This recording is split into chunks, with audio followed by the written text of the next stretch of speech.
મેઠવી અને આપનું શ્રી સત્યપ્રકાશ વિદ્યાપીઠ યુટ્યુબ ચેનલમાં સ્વાગત છે। તો ધોરણ 10 મેથ્સ ની વાત કરીએ તો લાસ્ટ લેક્ચર સુધી આપણે પાસાવાળા દાખલા અને પત્તાવાળા દાખલા જોઈ ગયા છીએ। રેડી, પત્તાવાળા દાખલાના આપણે ઓલમોસ્ટ બધું કમ્પ્લીટ કરી લીધું છે અને પાસાવાળું જે એક પાસાને ઉછાળવામાં આવે તો એની સંભાવના કેટલી મળશે, કઈ રીતે મળશે એ પણ આપણે જોઈ ગયા છે।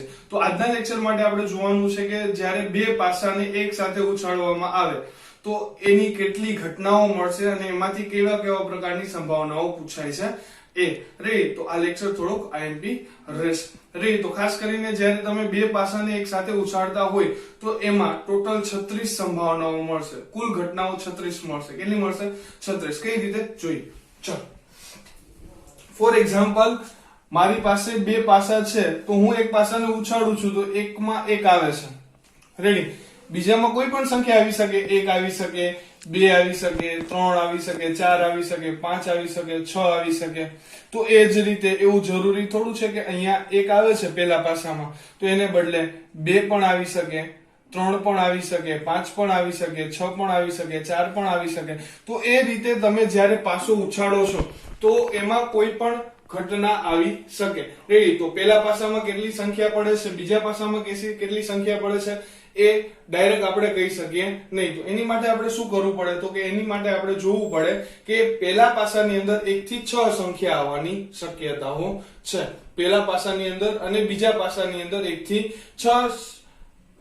6 સંખ્યા આવવાની શક્યતાઓ છે। તો એની ઉપરથી આપણે કુલ ઘટના 36 મળશે। કઈ રીતે? 6 ગુણ્યા 6 રેડી, બંનેમાં 1 થી 6 હોય એટલે 6 ગુણ્યા 6 એટલે 36 ઘટના મળશે। કઈ 36 ઘટના મળશે એની ચર્ચા કરી રેડી। તો પેલા પાસાની અંદર ફોર એક્ઝામ્પલ આપણે એક ફિક્સ કરી દઈએ કે પેલા પાસાની અંદર એક જ પડે છે રેડી, 3 ને 6 પેલા પાસાની અંદર શું પડે છે? એક જ પડે છે રેડી। તો પેલા પાસાની અંદર આપણે ફિક્સ કરી દીધું, બીજાની અંદર શું આવી શકે? એક આવી શકે, બે આવી શકે, ત્રણ આવી શકે, ચાર આવી શકે, પાંચ આવી શકે, છ આવી શકે। તો અહીંયા સુધીનું આપણે કમ્પ્લીટ કર્યું કે કાં તો એક એક હોય, એક બે, એક ત્રણ, એક ચાર, એક પાંચ અથવા એક છ આવી શકે। હવે એવું જરૂરી નથી કે પેલા પાસાની અંદર હંમેશા એક જ આવે, એક કરતા બીજી પણ સંખ્યા આવી શકે। ફોર એક્ઝામ્પલ, બે આવી શકે, પછી ત્રણ આવી શકે, પછી ચાર આવી શકે, પછી પાંચ આવી શકે અને પછી 6 આવી શકે। ક્લિયર થાય છે? તો બે ની સાથે પણ એ જ રીતે સંખ્યાઓ આવશે, આ બે આપણે ફિક્સ કરી દઈએ તો બે ની સાથે પણ એ જ રીતે સંખ્યાઓ આવશે। 6 આવી, 5, 4, 3, 2, 1 તો બે ની અંદર પણ આ રીતે તમને સંખ્યાઓ મળી શકે। એ રીતે 3 માં 1 3, 3 2, 3 3, 3 4, 3 5, 3 6, એ જ રીતે 4 માં 4 1, 4 2, 4 3, 4 4, 4 5, 4 6, પછી પાંચમાની અંદર તો પાંચમાની અંદર 5 1, 5 2, 5 3, 5 4, 5 5, 5 6 અને છઠ્ઠાની અંદર 6 1, 6 2, 6 3, 6 4, 6 5 ને 6 6 તો કુલ આપણી પાસે 36 એવી ઘટનાઓ છે કે જે બે પાસાને એક સાથે ઉછાળવાથી આવી શકે। આની બહાર કોઈ એવી ઘટના તમને નહીં મળે કે જે આમાં સમાવેશ થતો ન હોય। ફોર એક્ઝામ્પલ, પેલા પાસાની અંદર 6 અને બીજામાં 4 પડે તો આ મળી ગયું રેડી, પેલા પાસાની અંદર 3, બીજામાં 5 મળે તો 3 5 રેડી। તો એ રીતે અલગ અલગ ઘટનાઓ, ટોટલ કુલ કેટલી ઘટનાઓ થશે? 36 ઘટનાઓ મળશે રેડી। 6 ગુણ્યા 6 બરાબર 36 ઘટનાઓ મળશે। તો આ કુલ ઘટના આપણી હંમેશા જ્યારે બે પાસાને એક સાથે ઉછાળવામાં આવે તો આપણી પાસે કુલ ઘટના હંમેશા 36 રહેશે રેડી। અને એનું સિક્વન્સ આ રીતે યાદ રાખવાનું રહેશે: 1 1 1, 2 1, 3 1, 4 1, 5 1 અને 6 1, પછી એક કોન્સ્ટન્ટ રાખવાનો છે અને બીજાની અંદર કન્ટિન્યુ ચેન્જ કરતું જવાનું છે। તો ટોટલ ઘટના 36 કુલ ઘટના આપણને 36 મળી જશે. તો પેલું તો ખાસ કરીને જ્યારે બે પાસાની વાત થઈ ત્યારે આ કોષ્ટક આપણે બાજુમાં દોરીને રાખવાનું છે, જેથી કરીને અલગ અલગ સંભાવનાઓ શોધવામાં આ કોષ્ટકનો આપણે મદદ લઈ શકીએ. રેડી? તો આ ફટાફટ દોરી લો અને આગળ આપણે દાખલા જોઈએ. ચલો નેક્સ્ટ દાખલો છે કે બે પાસાને ઉછાળવામાં આવતા પરિણામોનો સરવાળો, એટલે કે બે પાસાને તમે એક સાથે ઉછાળો છો, એની પૃષ્ઠ બાજુ એટલે કે ઉપરની સપાટી ઉપર જે તમને સંખ્યા દેખાય છે એ સંખ્યાનો સરવાળો. ત્રણ સંભાવના ગોતવાની છે. એક 8 હોય, બીજું 13 હોય અને ત્રીજું 12 કે તેથી નાનું હોય. તો સૌથી પહેલા આપણે જોશું કે કુલ ઘટના બરાબર 36. રેડી? થોડી વાર પહેલા આપણે જોયું કે બે પાસાને એક સાથે ઉછાળવામાં આવે તો કુલ ઘટના કેટલી મળે? 36 મળે. તો સૌથી પહેલી ઘટના જોઈએ કે સરવાળો 8 મળે તેની સંભાવના શોધો. તો સૌથી પહેલા એની માટે આપણે ઉદ્ભવતી ઘટના જોશે. હવે ઉદ્ભવતી ઘટના મળશે કઈ રીતે? તો એની માટે આપણે આ કોષ્ટક સાથે રાખવું જોશે. રેડી? તો કોષ્ટક જોઈએ. તો કે આ પ્રકારનું કોષ્ટક છે જે આપણે જોયું કે કુલ ઘટના પાસાની અંદર કેટલી બને છે, તો એની માટેનું એક કોષ્ટક આપણે આ રીતે તૈયાર કરેલું છે કે જેની મદદથી આપણે ઉદ્ભવતી ઘટના શોધી શકીએ. તો પેલો ક્વેશ્ચન હતો કે સરવાળો 8 મળે. રેડી? તો પેલામાં 1 1 આવે તો સરવાળો 2 મળશે, 3 4 5 6 7. તો પેલી લાઈનમાં ક્યાંય સરવાળો 8 મળતો નથી. બીજી લાઈનમાં જોઈએ 2 + 1 3 4 5 6 7 8. તો સરવાળો અહીંયા મને 8 મળે છે. રેડી? 6 2 + 6 એટલે 8. પછી પાછું ત્રીજી લાઈનમાં આવી કે 4 3 ને 2 5 3 ને 3 6 7 8. તો અહીંયા પાછો મને સરવાળો 8 મળે છે. રેડી? પછી અહીંયા 9 થઈ જશે. પાછું અહીંયા આવી કે 5 6 7 8. તો અહીંયા આપણને સરવાળો કેટલો મળશે? 8 મળે છે. અહીંયા 9 થઈ ગયો, અહીંયા 10 થઈ ગયો એટલે અહીંયા નહીં જોવાનું. પછી 5 ઉપર તો 5 1 6 7 8. તો અહીંયા પણ સરવાળો આપણને કેટલો મળે છે? 8 મળે છે. અહીંયા 9 10 અને 11. રહે તો 11 આપણે કામના નથી, 8 આપણે જોઈ છે. પછી 6 અને 1 7 8. તો અહીંયા પણ સરવાળો કેટલો મળે છે? 8 મળે છે. અહીંયા 9 સરવાળો, પછી અહીંયા 10, પછી અહીંયા 11 અને અહીંયા 12. તો 8 સરવાળો હોય તો એવી ઘટના કેટલી છે? તો કે 1 2 3 4 અને 5. રેડી? તો ઉદ્ભવતી ઘટના આપણી માટે કેટલી થઈ જશે? ઉદ્ભવતી ઘટના આપણી માટે થઈ જશે 5. ક્લિયર થાય છે? ઉદ્ભવતી ઘટના કેટલી થઈ જશે? 5 થઈ જશે. રેડી? તો P of A બરાબર ઉદ્ભવતી ઘટનાના છેદમાં કુલ ઘટના 5/36. તો 36 ઘટનામાંથી 5 એવી ઘટના છે કે જેમાં પૃષ્ઠ એટલે કે પાસાની ઉપરની સપાટીએ આવતી સંખ્યાનો સરવાળો તમને 8 મળે. રેડી? તો બીજી સંભાવના તરફ જઈએ. સંભાવના નંબર 2 શું કહે છે કે સરવાળો બંને સંખ્યાનો સરવાળો 13 મળે. કેટલો મળે? 13 મળે. રેડી? પાછા કોષ્ટક ઉપર જાશું. સરવાળો અહીંયા તો 2 3 4 5 6 7 એ રીતે આગળ અહીંયા 8 મળતો તો અહીંયા 9 મળ્યો, અહીંયા સરવાળો 10 મળશે, અહીંયા સરવાળો 11 મળશે, અહીંયા સરવાળો 12.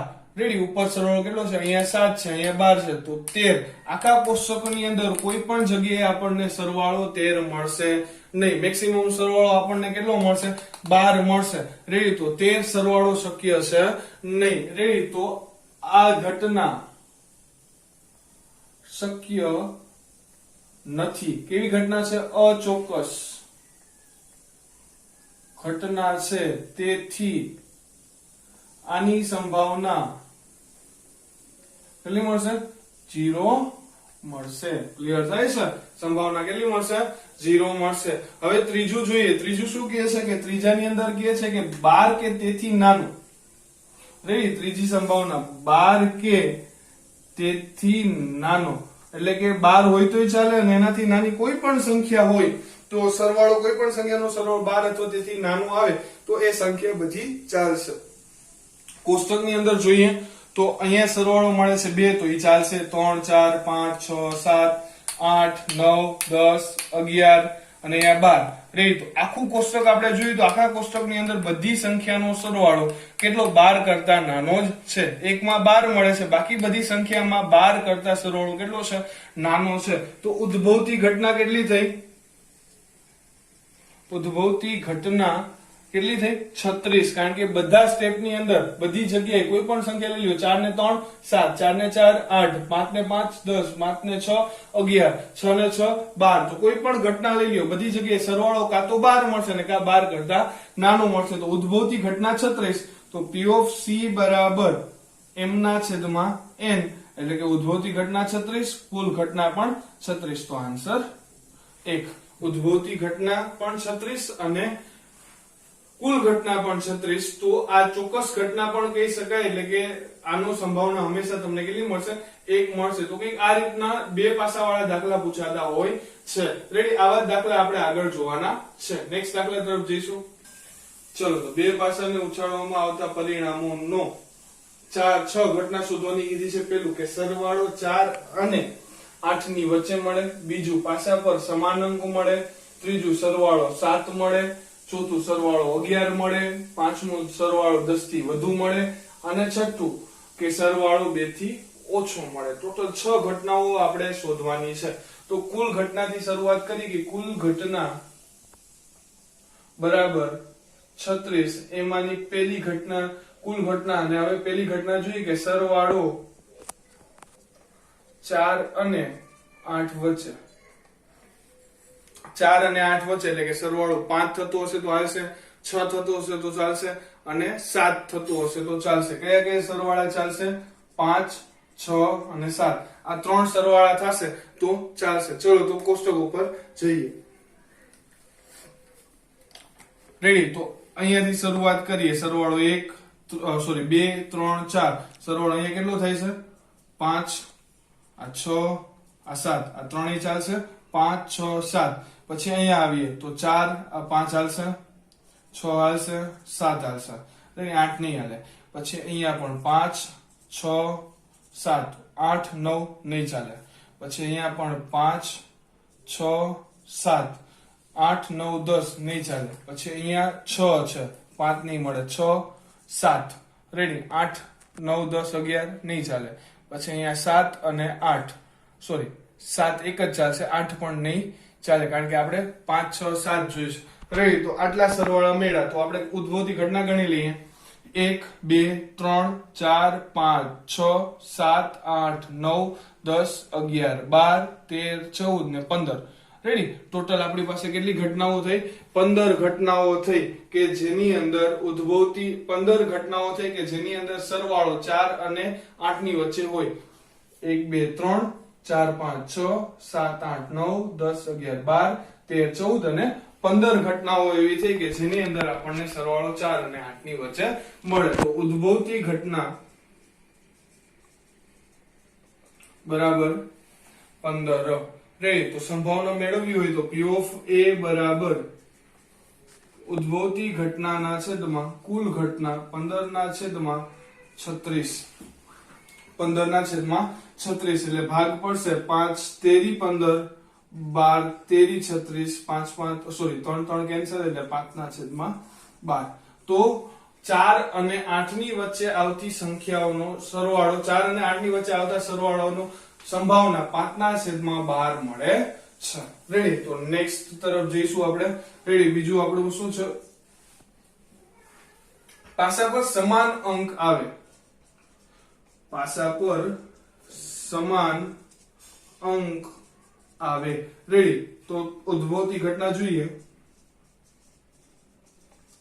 હવે એવી કેટલી ઘટના છે કે પાસા ઉપર સમાન અંક આવે છે તો આપણે ટેબલ ઉપર જોઈએ તો એક તો અહીંયા 1 1 2 2 3 3 4 4 5 5 અને 6 6 તો આ ટોટલ આટલી ઘટનાઓ છે કે જેની અંદર સમાન અંક આવે છે કઈ કઈ 1 2 3 4 5 અને 6 રેડી બાકી કે સમાન અંક મળતો નથી તો ઉદ્ભવતી ઘટના બરાબર આપણને શું મળશે 6 મળશે તો P of B બરાબર ઉદ્ભવતી ઘટનાના છેદમાં કુલ ઘટના ઉદ્ભવતી 6 કુલ 36 એટલે આન્સર મળશે 1 ના છેદમાં 6 66 36 થશે એટલે 1 ના છેદમાં 6 રેડી ઉદ્ભવતી ઘટના કેટલી એવી 6 કઈ રીતે તો કે બધી સંખ્યામાં 1 1 2 2 3 3 4 4 5 5 અને 6 6 એ રીતે તમને ટેબલમાં મળે છે તો ઉદ્ભવતી ઘટના 6 રેડી બાકી ક્યાંય સેમ આંકડો આવતો નથી તો ઉદ્ભવતી ઘટના 6 અને કુલ ઘટના 36 એટલે આન્સર મળશે 1 ના છેદમાં 6 ક્લિયર થાય છે રેડી હવે નેક્સ્ટ છે ત્રીજી ઘટના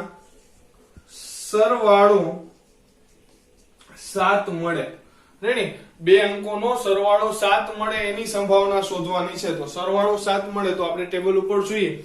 રેડી? સરવાળો 7 ક્યાં મળે છે? એક તો અહીંયા મળશે. ચલો આપણે ટીક માર્ક કરતા જઈએ. 7 એક અહીંયા મળશે, પછી અહીંયા પણ 7 મળશે, અહીંયા 6 5 એની મળે, પછી અહીંયા પણ 7 મળશે, અહીંયા પણ 7 મળશે, અહીંયા પણ 7 મળશે અને અહીંયા પણ 7 મળશે. તો 1 2 3 4 5 અને 6 ટોટલ 6 ઘટનાઓ એવી છે કે જે જગ્યાએ તમને 7 મળે છે. સરવાળો કેટલો મળે છે? 7 મળે છે. રેડી? તો અહીંયા ઉદ્ભવતી ઘટના કેટલી મળશે? 6 મળશે. 6 એવી ઘટના છે કે જેનો સરવાળો તમને કેટલો મળે છે? 7 મળે છે.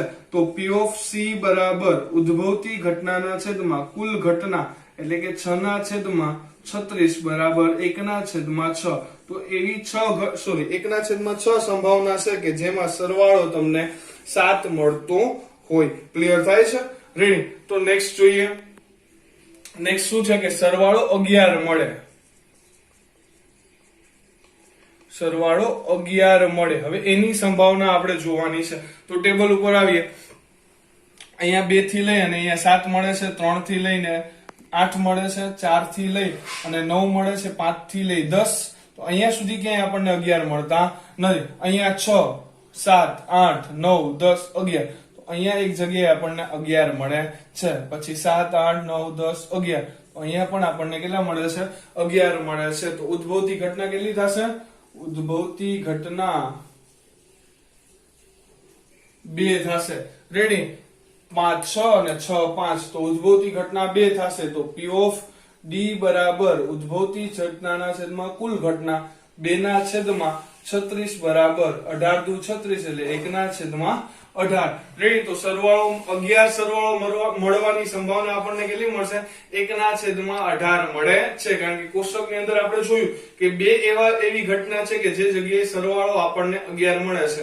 રેડી? તો 2 ના છેદમાં 36 એટલે 1 ના છેદમાં 18 થશે. રેડી? પાંચમી ઘટના જોઈએ કે સરવાળો 10 થી વધુ. 10 થી વધુ કીધું છે એટલે 10 ગણવાના થશે નહીં. સરવાળાની અંદર આપણે બે જ રકમ ગણશું, 11 અને 12. કઈ ગણશું? 11 અને 12. 10 થી વધુ કીધું છે. રેડી? તો 10 કાઉન્ટ થશે નહીં. 11 અને 12 અને 12 કરતા વધુ 13 કે 14 કે એવી કોઈ સંખ્યા આપણને સરવાળો મળશે નહીં. તો આપણે આ બે જોવાના છે કે 11 અને 12 કેટલી જગ્યાએ સરવાળામાં આવે છે. તો કોષ્ટકમાં જોઈએ. એક અહીંયા 11 આવે છે, એક અહીંયા 11 આવે છે, અહીંયા કેટલા આવે છે? 12. તો ઉદ્ભવતી ઘટના કેટલી થશે? 3. 1 2 અને 3 ઉદ્ભવતી ઘટના થશે. તો ઉદ્ભવતી ઘટના બરાબર 3. તો P of E બરાબર ઉદ્ભવતી ઘટનાના છેદમાં કુલ ઘટના 3 ના છેદમાં 36. 12 તેરી 36 તો 1 ના છેદમાં 12. રેડી? તો સરવાળો 10 થી વધુ મળતો હોય એવી ઘટનાઓ આપણને કેટલી મળી? 3 મળી. રેડી? અને એની કુલ ઘટનાઓ આપણી પાસે કેટલી છે? 36 છે. તો 3 ના છેદમાં 36. સૂત્ર આપણું હતું કે ઉદ્ભવતી ઘટનાના છેદમાં કુલ ઘટના. તો 3 ના છેદમાં 36 એટલે કે આપણને આન્સર કેટલો મળશે? 1 ના છેદમાં 12 મળશે. અને ફાઇનલ લાસ્ટ 2 કરતા અથવા 2 થી ઓછો સરવાળો મળે. 2 થી ઓછો સરવાળો મળે. 2 પણ નહીં ચાલે અને 2 થી ઓછો હોવો જોઈએ. તો આપણે કોષ્ટક ઉપર જોઈએ કે 2 થી ઓછો સરવાળો આપણને ક્યાંય મળે છે? રેડી? જો કોષ્ટકમાં અહીંયા સરવાળો કેટલો મળે છે? 2 3. અહીંયા પણ 3. તો 2 થી ઓછો સરવાળો આપણને કોષ્ટકની અંદર કોઈ પણ જગ્યાએ મળશે નહીં. રેડી? તો અહીંયા ઉદ્ભવતી ઘટના કેટલી થઈ જશે? 0 થઈ જશે. તો અહીંયા નીચે લખવાનું રહેશે કે આ સંભાવના શક્ય નથી. તેથી આ ઘટના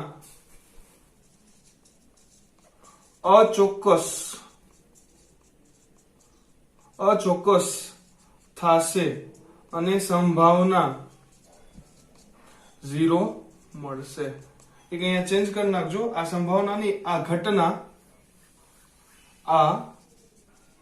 ઘટના શક્ય નથી, તેથી આ ઘટનાની સંભાવના તેથી આ ઘટના અચોક્કસ થશે અને આ ઘટનાની સંભાવના 0 મળશે. રેડી તો આજે આપણે લેક્ચરની અંદર જે બે પ્રકારના બે પાસા એક સાથે ઉછાળવામાં આવે એવા બે દાખલા જોઈએ અને એની અંદર લગભગ બધી પ્રકારની સંભાવનાઓનો આપણે અભ્યાસ કરી લીધો છે, દાખલા ગણી લીધા છે. તો એ આના કરતા એક અમુક ચેન્જ કરીને ફોર એક્ઝામ્પલ પૂછે તો આપણને કોષ્ટક આવડતું હોય તો આપણે એની ઉપરથી આન્સર આપી શકીએ. માનો કે તમને એવું પૂછે કે ભાઈ સરવાળો 9 કરતા ઓછો મળે છે, સરવાળો 5 કરતા ઓછો મળે છે, 5 કરતા વધુ મળે છે, તો એ આ રીતે જે રીતે આપણે અત્યારે દાખલો કરીએ છીએ એ રીતે આપણે દાખલો કરી શકીએ. ખાસ તો આની અંદર કોષ્ટક આવડવું જરૂરી છે અને બીજું પ્રશ્ન સમજવો જરૂરી છે. જો આ બંને વસ્તુ થઈ જશે તો દાખલો આરામથી થઈ જશે. રેડી તો આજના લેક્ચર માટે આપણે અહીંયા સુધી જ રાખવાનું છે. બંને દાખલા ઇમ્પોર્ટન્ટ છે તો બંને દાખલા હોમવર્કમાં રહેશે. રેડી બંને દાખલા રફ બુકમાં હોમવર્કમાં કરવાના છે. રેડી નેક્સ્ટ લેક્ચર સુધી જય હિન્દ.